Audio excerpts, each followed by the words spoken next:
Hello friends, thanks for being here in my YouTube channel. আজকের ভিডিওতে তোমরা দেখতে পাবে যে এইচটিএমএলকে কীভাবে ভিএস কোডে লেখা হয় এবং সেটাকে রান করা হয়। চলো, তো এখনও অবধি আমরা নোটপ্যাডটাকে ওপেন করে রেখেছি, ঠিক আছে?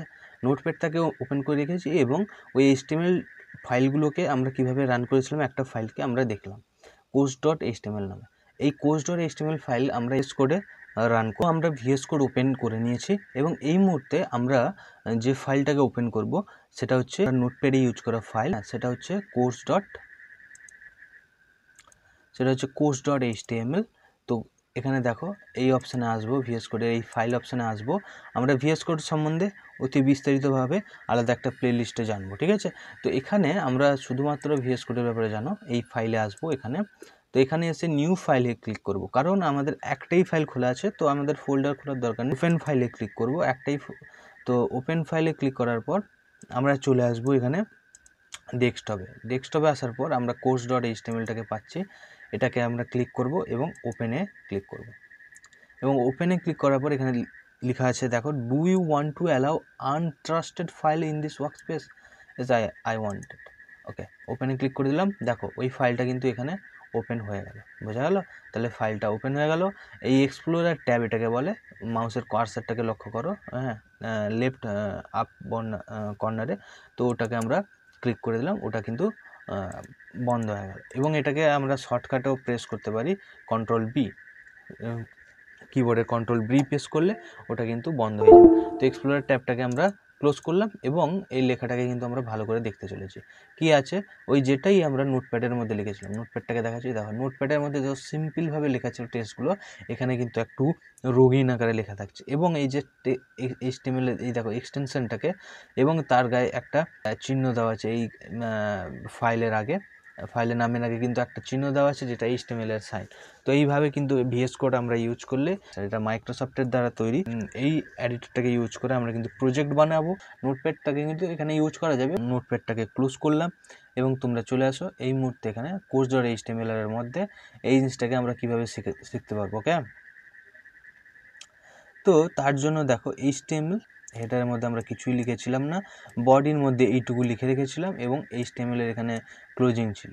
প্রথমত আমরা এখানে বৈশিষ্ট্যের কথা বলে দিই। আমি যদি এই একই রকম শব্দের একটা জায়গায় ক্লিক করি, আর একটা জায়গায় কিন্তু কালার আসছে। দেখো HTML এখানে ক্লিক করলাম, এখানে কালার এলো, যেটা নোটপ্যাডের মধ্যে ছিল না। হেডারে এখানে ক্লিক করলাম, এখানে কালার এলো। বডির এখানে ক্লিক করলাম, এখানে কালার এলো।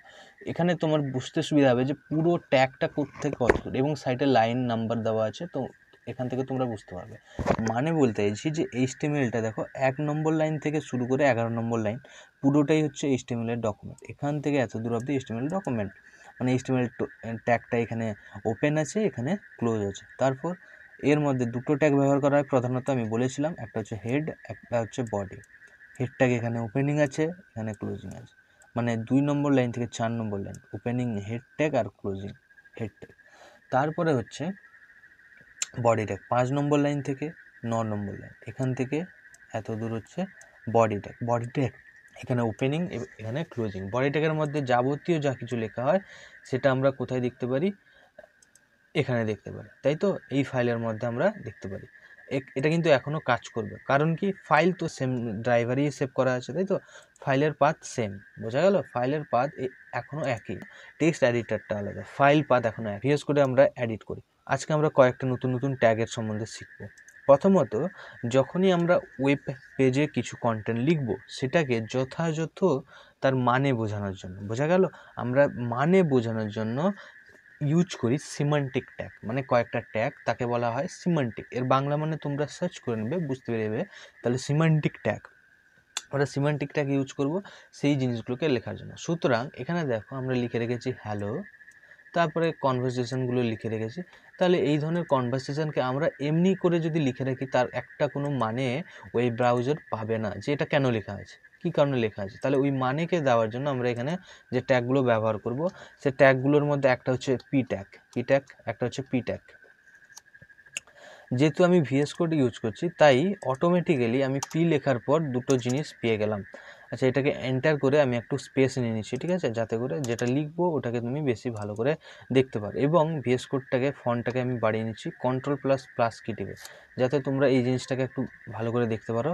হ্যাঁ, মোবাইলে যদি ভিডিওটাকে দেখো ভালো করে দেখতে পারো, কম্পিউটারে ভিডিওটাকে দেখলে ভালো করে দেখতে পারো। তো এখানে দেখো ফন্টটাকে আমি বাড়িয়ে নেওয়ার পর এই দেখো পি, আবার একবার লিখে দেখাচ্ছি। আমি এখান থেকে লেস দেন সিম্বল প্রেস করলাম এবং একটা এই আকারে বক্স তৈরি হয়ে গেল নি, এবং পি লিখলাম, ঠিক আছে।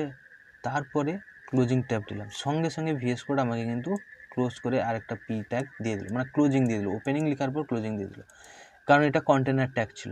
এবারে যদি আমি এখানে একটা এমটি ট্যাগ লিখি, যেরকম ধরো বিআর লিখলাম, এই দেখো বিআর লেখার পর কিন্তু কিছুই দিল না, কারণ কি বিআরের কোনো ক্লোজিং ট্যাগ হয় না, কারণ ইটস এ এমটি ট্যাগ, বোঝা গেল। তাহলে যেগুলো ক্লোজিং ট্যাগ হয় ক্লোজিং দিয়ে দিল, যেগুলো হয় না হয় না। আচ্ছা, শর্টে লেখার কাজ কি, ভিএস কোডে আমরা এটাকে শর্টকাটেও করতে পারবো। তার জন্য এইচটিএমএল এ কিছু এক্সটেনশন লাগে, ওটার সম্বন্ধে পরে আলোচনা করছি। কিন্তু আমরা কীভাবে করতে পারবো দেখো, আমরা শুধু পি ট্যাগ লেখার জন্য পি প্রেস করলাম, পি প্রেস করার সঙ্গে সঙ্গে দেখো একটা ইমেড এব্রিভিয়েশন, এটাকে বলে ইমেড এব্রিভিয়েশন চলে এলো। তার মধ্যে পি ট্যাগ এতগুলো ট্যাগ আছে, ঠিক আছে, এতগুলো কিছু আছে। তো আমরা শুধু প্রথমটাই দেখব, কারণ আমরা দেখো পি ট্যাগ মানে প্যারাগ্রাফের জন্য ইউজ করা হয়, তাহলে এটাকে ক্লিক করতে পারি, বা কিবোর্ডে ডাউন অ্যারো কি প্রেস করলাম, তো এইটা আমরা এন্টার চাপবো, দেখো ওই পির ওপেনিং ট্যাগ এবং ক্লোজিং ট্যাগ চলে এলো। এবং সিনট্যাক্সটাকে আমরা এর ভিতর লিখি, এর ভেতর মানে এই দেখো ওপেনিং ট্যাগ ক্লোজিং ট্যাগের মাঝখানে এইখানে, ঠিক আছে, এই যে ফাঁকা স্পেস, এখানে আমরা যা কিছু লিখতে পারি, এখানে আমরা যা কিছু লিখতে পারি। তাহলে এটাকে আমরা এই মুহূর্তে মুছছি। আমরা কিভাবে সহজে ভিএস কোডটাকে ব্যবহার করি ওইটাই দেখাচ্ছিলাম এতক্ষণ অবধি। একটা পি ট্যাগ শিখলাম, একটা বিআর ট্যাগ শিখলাম, আরেকটা ট্যাগ কি, আরেকটা ট্যাগ H1 আমরা শিখবো, সেটা হচ্ছে H2 আর H3। কার্সারটা দেখো এই ট্যাগের মাঝখানে, নেক্সট লাইনে আসতে গেলে কন্ট্রোল+এন্টার, কিবোর্ড থেকে CTRL+এন্টার চাপলে আমরা নেক্সট লাইনে চলে আসবো। এই টেক্সটটাকে আমরা নেক্সট লাইনে না এনেও আমরা কিন্তু নেক্সট লাইনে আসতে পারছি, বোঝা গেল। তো এই জন্য আমরা এটাকে ব্যবহার করতে পারি। আচ্ছা, H4 খুব সহজ ভিএস করে ব্যবহার করতে, দেখো H4 কন্ট্রোল-এন্টার চাপলাম, নেক্সট লাইনে চলে এলাম। H5 কন্ট্রোল-এন্টার চাপবো, নেক্সট লাইনে আসবো। H6। আচ্ছা, ইমেড এব্রিভিয়েশনে একটা জিনিস লক্ষ্য করে রাখবে, আমি আর এইচ চাপার সময় তুমি দেখো H1 H2 H3 H4 H5 H6, এইচের দেখো 1 থেকে 6 অবধি 6টা ট্যাগ আছে। এর কারণ H1 to H6 এগুলো হেডিংয়ের জন্য ব্যবহার করা হয়। কিসের জন্য? হেডিং, মানে যখন আমরা ব্রাউজারে কোনো জিনিস বা দেখতে চাই, এইখানে কয়েকটা হেড দরকার, হেডার, হেডিংয়ের জন্য আমরা হেডার ট্যাগ ব্যবহার করি। ওই H1 tag, H2 tag, H3 tag, মানে সবথেকে বড় ট্যাগ হচ্ছে H1, তারপরে H2, তারপরে H3, সবথেকে ছোটো H6, বোঝা গেল। 6 রকমের ট্যাগ হয়, সবথেকে বড় H1। তাহলে H1 ট্যাগটা আমরা ব্যবহার করব, H6 অবধিও ব্যবহার করতে পারি। এখান থেকে যে এইটুকু জিনিসটা লিখেছিলাম, এটাকে আমরা কি ট্যাগের মধ্যে লিখলে ঠিক বোঝাবে ভালো?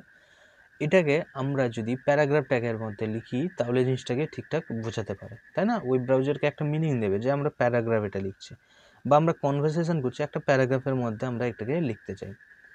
আচ্ছা, এগুলোকে আলাদা আলাদা সিমেন্টিক ট্যাগ থাকে, আমরা ভবিষ্যতে ওইসব নিয়ে আলোচনা করব। তো আজকের জন্য হচ্ছে পি ট্যাগ করতে চলেছে। তাহলে পি ট্যাগের মধ্যে আমরা এত কিছু লিখব।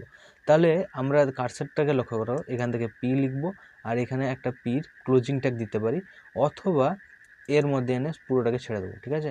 আচ্ছা, পুরোটাকে আমি কপি মারবো, Ctrl+X কাট করলাম, এখানে প্রেস করলাম, Ctrl+V কিবোর্ড থেকে মারলাম, সঙ্গে সঙ্গে দেখো পির এখান থেকে এতদূর কিন্তু চলে এলো। এটাকে আমরা কিন্তু ভালো করে অ্যালাইন করার চেষ্টা করব, যাতে পরিষ্কার করে দেখা যায়, ঠিক আছে। তো এইটুকুকে আমরা প্রেস করে কী করলাম, পি ট্যাগের ভেতরে আনলাম।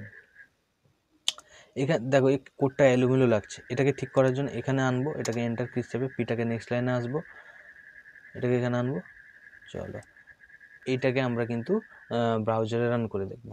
কোথায় রান করব? ব্রাউজারে এলাম, রিফ্রেশ করলাম,